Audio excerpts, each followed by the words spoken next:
In the wake of David Bowie's death on January 10th, 2016, there came an outpouring of tributes, think pieces, interviews with some of his closest collaborators.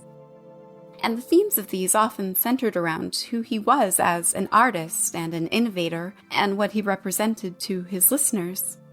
The alien, the strange, the outsider, a queer icon, a rock god.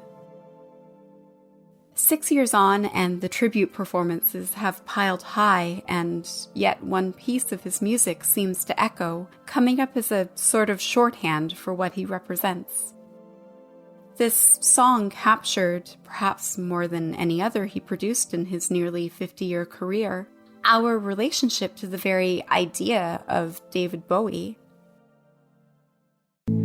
It's a god-awful small affair to the girl with her mousy hair, but her mommy is yelling no, and her daddy has told her to go. Então vem cá, me dá sua língua. Então vem, que eu quero abraçar você. It's the freakiest show. Take a look at the lawman beating up the wrong guy. Oh man, wonder if he'll ever know. He's in the Western show. In the Western show. I'm on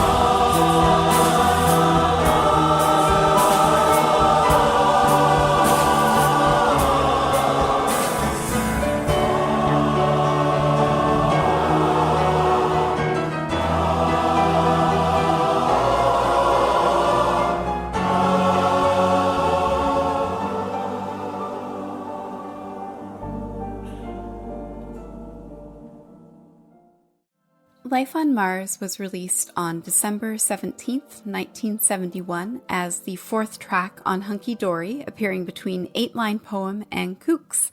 However, the genesis of the song dates back to 1968, when Bowie was commissioned to write the lyrics for a song by popular French artist Claude François entitled Comme d'habitude. Unfortunately for the young songwriter, his submission, Even a Fool Learns to Love, was rejected. Later in his career, Bowie would admit that his lyrical contribution to the song was, quote, really terrible, and that the subsequent recording of the English version of the song, with alternate lyrics, had angered him. To every party, they'd point his way. How are you today? Will you make us laugh? Chase our blues away. Soon after the rejection of Bowie's lyrics, the rights were purchased by Paul Anka, who wrote his own version, My Way. Lived a life that's full, traveled each and every highway, and more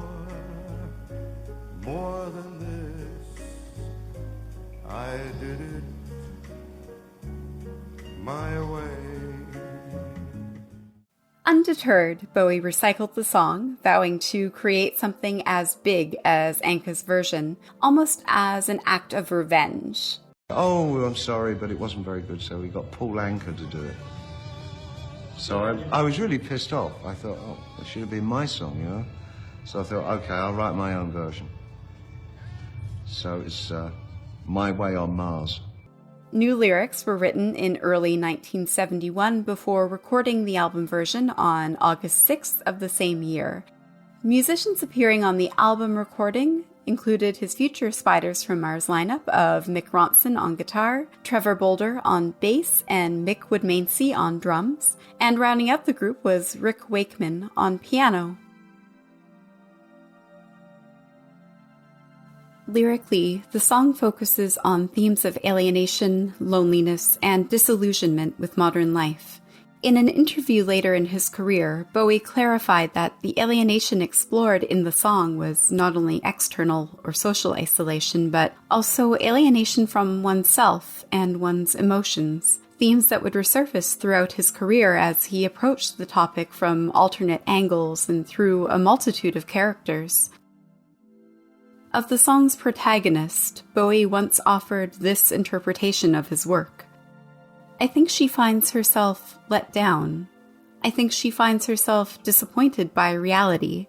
I think she sees that, although she's living in the doldrums of reality, she's being told that there's a far greater life somewhere, and she's bitterly disappointed that she doesn't have access to it. I guess I would feel sorry for her now. I think I had empathy with her at that time. We open with the girl with the mousy hair, a young woman who is witnessing an argument between her parents. Rather than viewing this occurrence as dramatic or novel in any way, it's presented as mundane, a god-awful small affair. Her reaction is the first of many references to the droning repetition of daily life. Perhaps these kind of disagreements have become a regular staple of the girl's family life. After being sent away by her father, the girl wanders alone to the cinema, looking for a distraction. In this first verse, we are thrust into the place of the girl as she navigates the sunken dream that has become her life. The opening lines of the song capturing teenage feelings of emptiness and isolation mingled with an overarching sense of ennui, calling to mind dismal moments spent looking for a glimmer of something more exciting, some kind of ascension to a fulfilling or perhaps a more authentic life. In the context of the song's narrative, this desire is represented by the silver screen as the girl tries to find the novelty and escape she craves in entertainment. But there's a problem. Any hope of distraction is quickly nixed by the realization that the films themselves have become part of our common and predictable milieu. What was once a source of joy and release only exacerbates the girl's feelings of listlessness because she's seen it 10 times or more. She can't even bring herself to focus on the images that flash before her of daring fights and intrigue. This seething boredom culminates in a final, desperate cry at the end of the first chorus. Is there life on Mars?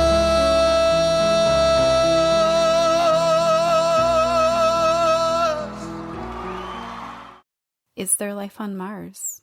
Is there more out there for me?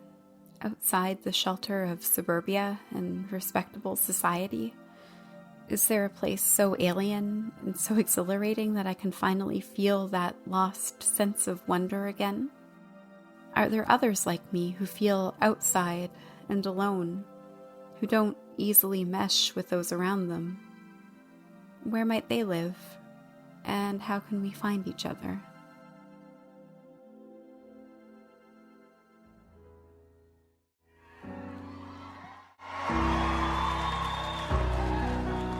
On America's tortured brow, Mickey Mouse has grown up a cow, and the workers have struck for fame, 'cause Lennon's on sale again. The next verse seems to disconnect from the narrative of the sullen girl, and instead transitions to snippets of reactions to modern life. We begin with a critique of American culture that equates a beloved cartoon character to a sacred cow, calling to mind the religion of capitalism that pervaded post-war Western culture. This is then juxtaposed with allusions to communism in the next 2 lines, featuring mentions of workers striking for fame and wordplay mingling the Beatles' John Lennon with Russian political figure Vladimir Lenin. Bowie places these 2 opposing worldviews in a deeply cynical light, first noting the illogical and religious nature of the capitalist system, and then calling to mind the hypocrisy of the communist system, which allowed certain members to rise to positions of power, wealth, and fame over others in their collective. We finish this verse by bringing the focus back across the Atlantic to his native England as he notes the horde of tourists, which he refers to as mice, flocking to popular vacation destinations like Ibiza and the Norfolk Broads, as middle-class citizens were now afforded the ability to travel to destinations that had traditionally been unobtainable by anyone other than the ultra-rich.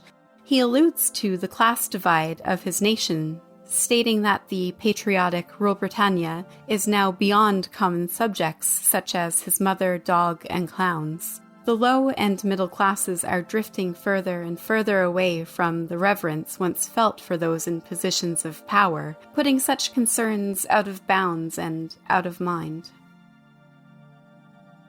Are these quick reflections Bowie's own reactions to these topics, or are they meant to represent the thoughts of the girl as she sits alone? Following the second verse, the pre-chorus repeats the line, "But the film is a saddening bore," before changing the subject from the girl to the author. "'Cause I wrote it 10 times or more. It's about to be writ again. As I ask you to focus on..." Moving from the girl's story to a wider lens and making the themes feel at once personal and universal, perhaps indicating that Bowie himself is, in a sense, the girl with the mousy hair, craving his own ascension from a grim reality. The chorus repeats a final time.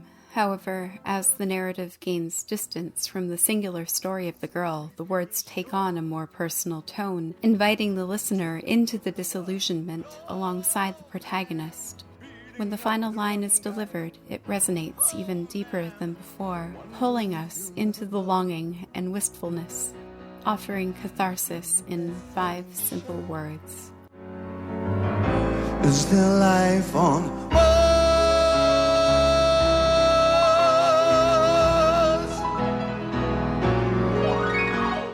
Is there life on Mars? So what is it about this singular song, out of more than 400 songs written throughout Bowie's career, that resonates so deeply with listeners? Why do we come back to it time and again? Is it because the song is a metaphor for the artist and our relationship with him as listeners? The entire concept of David Bowie as an artist was largely focused around questions of otherness, of being something more than human, more than average, and of reveling in your weirdness. It's what drew generations of outsiders and iconoclasts to his music as we grappled with feelings of dissatisfaction with the status quo. And in the end, maybe we're all the girl with the mousy hair, reaching out for something extraordinary. So, is there life on Mars? Of course there is. And the only proof we need is the very fact that David Bowie existed.